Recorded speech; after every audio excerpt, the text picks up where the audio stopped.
Malam ini kita akan bahas tentang pengembangan jasa baru. Sudah ada yang baca belum?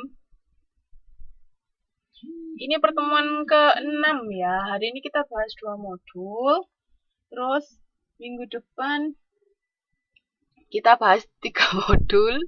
Terus terakhir pertemuan kita TTM. Cuman itu aja cuman presentasi sama kuis ya. Karena belum kuis. Nanti TTM kita kuis kali. Jadi di sini modul 5 kita akan bahas tentang pengembangan jasa baru. Bagaimana mengembangkan jasa kita yang sudah ada atau misalnya mau mengeluarkan jasa yang benar-benar baru. Apanya banyak banget, Mbak?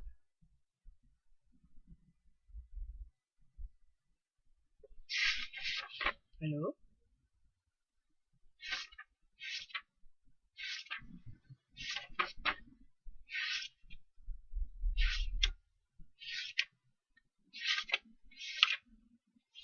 Halo?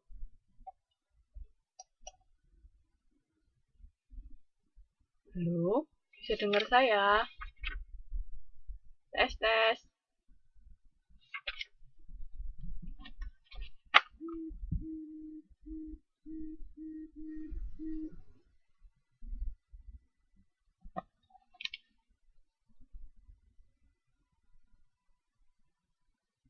Modul 9 itu enggak banyak kok isinya, Mbak. Enggak apa-apa.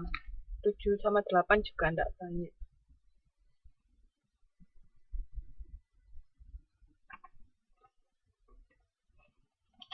Bisa saya lanjutkan? Loh, kok ada Mas Eko? Sejak kapan Mas Eko masuk?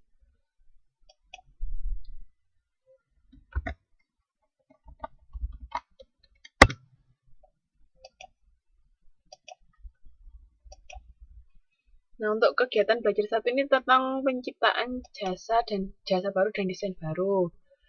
Di sini karakteristik dari pengembangan jasa itu objektif, tepat, berdasarkan fakta, dan berdasarkan metodologi.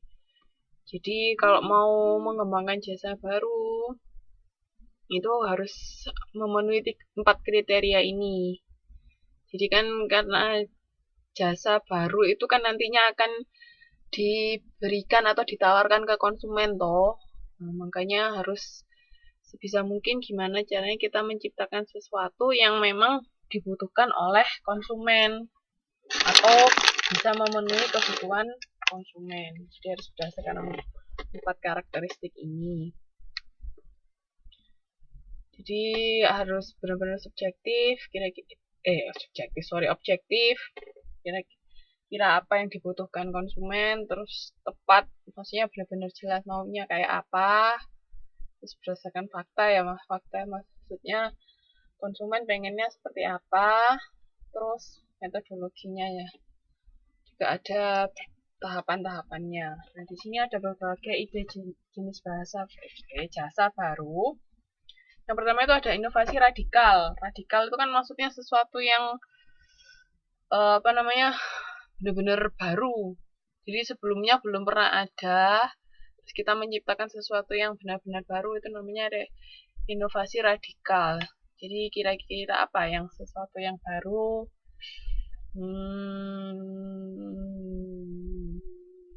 Apa ya?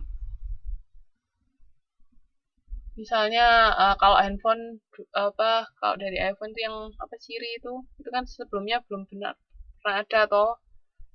Terus ada itu benar-benar pokoknya sesuatu yang baru yang sebelumnya belum pernah ada. Itu namanya inovasi radikal. Jadi kalau misalnya dulu kalau kita mau ngambil uang itu harus lewat teller, terus dengan adanya mesin ATM, nah itu dulu itu namanya inovasi radikal. Karena sesuatu yang baru. Gitu.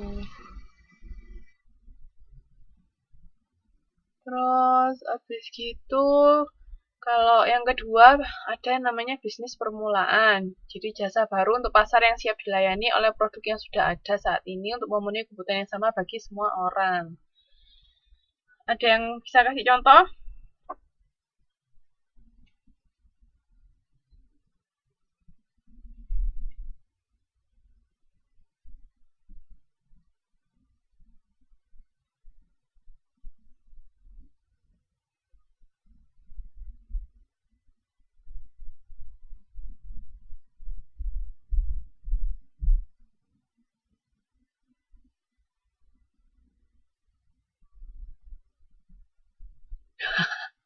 Ya, kok dibuka.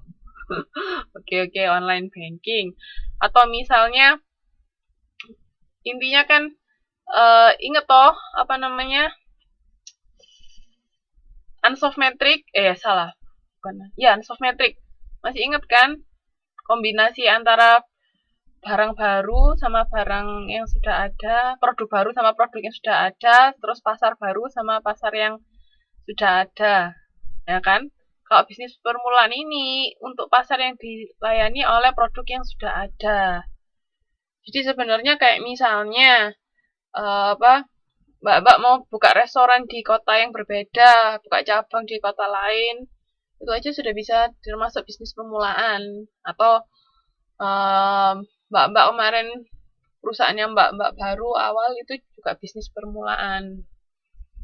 Tuh, pokoknya intinya barangnya sudah ada, tapi pasar pasar yang baru seperti itu. Jadi bisnis permulaan ya, awal-awal bisnis itu. Itu yang kedua. Terus kalau yang ketiga itu ada pelayanan baru untuk pasar yang lama. Nah, kalau ini menawarkan pada pelanggan yang sudah ada sebuah jasa baru yang dimiliki oleh perusahaan. Jadi kita sudah punya perusahaan, misalnya kita punya perusahaan di Taipei, terus kita mencetuskan suatu barang baru, yaitu berupa jasa baru. Nah, ini kan ada kan di Unsoftmetric kemarin, masih ingat enggak? Aku sudah lupa. Masih ingat tidak? Ayo.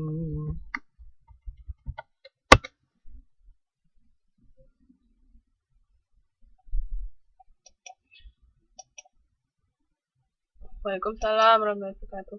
Masih baru kok, Mas. Tentang ide jasa baru.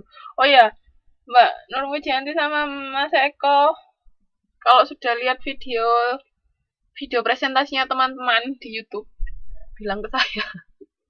Nanti saya hitung masuk. Kayaknya nggak ada yang inget Unsoftmetric ya. Nggak ada yang merespon.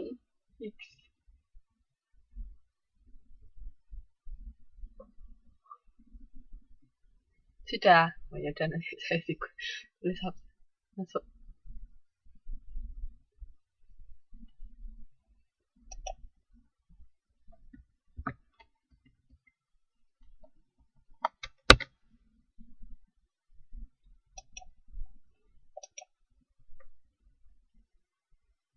Terus habis itu ada pelayanan jasa ekstensi. Di sini lini tambahan dari jasa yang sudah ada, jadi tinggal dikembangkan aja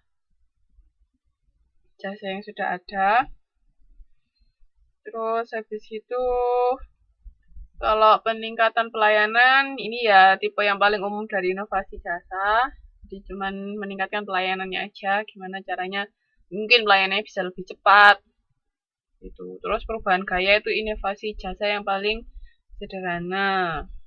Misalnya merubah dekorasi ruangan atau merubah kostum pelayannya gitu. Jadi ini berbagai jenis jasa baru, ide jasa baru. Nah, sekarang kita masuk ke tahap-tahap pengembangan jasa baru. Bisa dilihat di halaman 5.6.